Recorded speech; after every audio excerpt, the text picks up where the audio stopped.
Hi everyone, we are back in the workshop and it's Yugo time. So we're working on the red Yugo GL.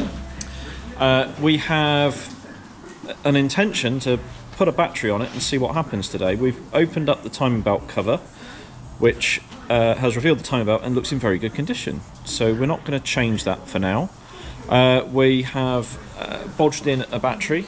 The old one that came out was dated 1995 and was showing 1.24 volts, so we thought we'd better not use that one. We've got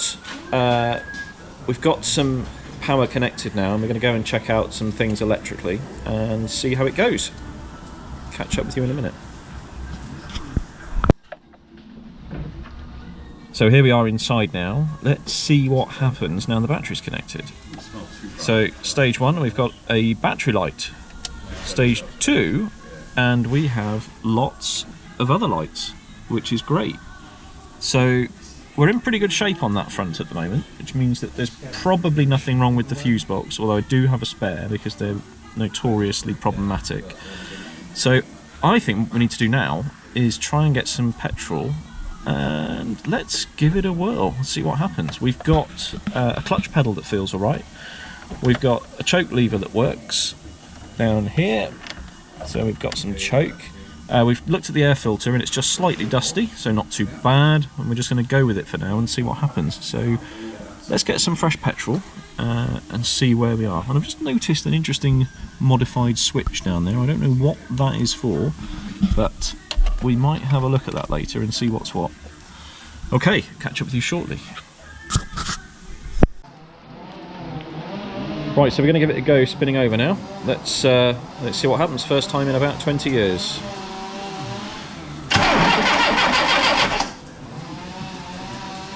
Well, the good news is nothing's broken so far.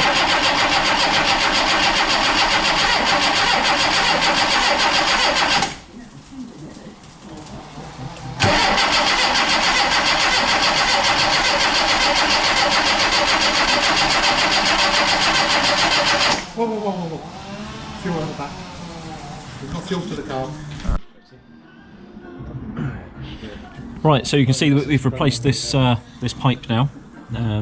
Nice new pipe, some nice new hose clips all the way down there, if you can see. So that's ready to go. So we spun it over enough now to build some decent oil pressure. So light's gone out. So we're actually going to have a go at getting this thing started. Let's spin it over and see what happens, Chris.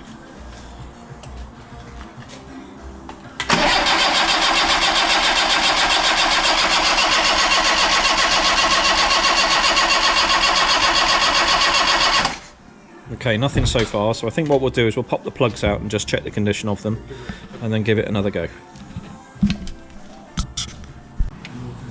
You just checking the condition of that king lead? Yeah. It's alright. Yeah, still solid. Yep. Good stuff. So we've replaced the spark plugs because we had a new set anyway. We've got a healthy spark as well, we've checked that. So we're going to just give it another go and see what happens now we've got this new fuel line on. And there we go.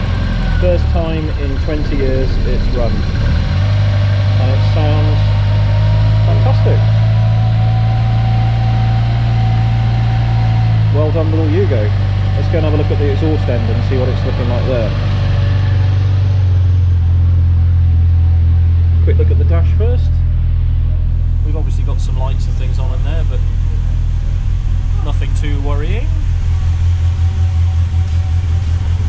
And at this end we have, well, just a bit of condensation by the looks of it. Nothing much at all.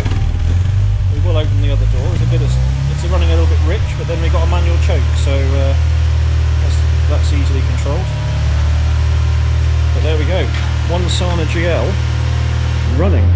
This is a really big step forward. Go back round the front. Certainly no obvious leaks. And blimey, that does sound quite refined. I'm very surprised.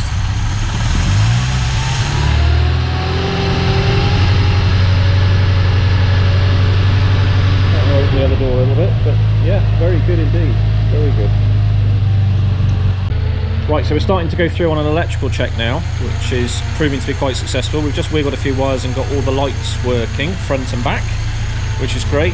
The dashboard's quite good. It's got warning lights for various things. It's telling us to check something at the moment. I'm not quite sure what. It did. Oh, it's probably because the door's open. You can see on the little diagram there. I'm not sure if you can pick them up. There should be something in there. Well, that tells you. So we had a warning light. The worst warning light we had was for low washer fluid, which is really quite a positive thing. The car's now got some decent fuel running through it. We put some Esso Momentum 97 in, and it's coming through quite well. Oh, another test just done there. Reverse lights come on, which is great. Yeah, we're just going to continue working around the car now and just keep going with what's on. We want it to come up to temperature, and then make sure that we've got the electric fan working, and make sure that there's no more leaks on the radiator, which at the moment there are none. You might be able to see Neil there just measuring the temperature on the hoses. So we're getting up to temperature now. We're about 70-80 degrees. So we'll continue to keep going.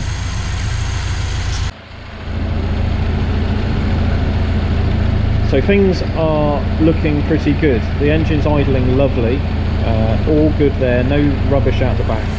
We've done most of the electrical testing now. We've proven that the engine's now up to temperature and the electric fan's kicking in. The radiator seems to be holding absolutely fine with no leaks, which is great news. The only issue, and this will really disappoint Ian Seabrook, is that neither of the wipers are working at the moment. So the rear one feels seized, but we can probably release that. The front one just feels completely loose, as if it's not attached to anything, so we're going to have to get that mechanism out and have a good look at it at some point. But really good progress so far. And I really think we're getting very close to tidying up a few little bits and then probably sticking it in for a test and see what happens. Thanks for everyone in the workshop today. It's been really good. Let's move on to the next step now and get this thing on the road.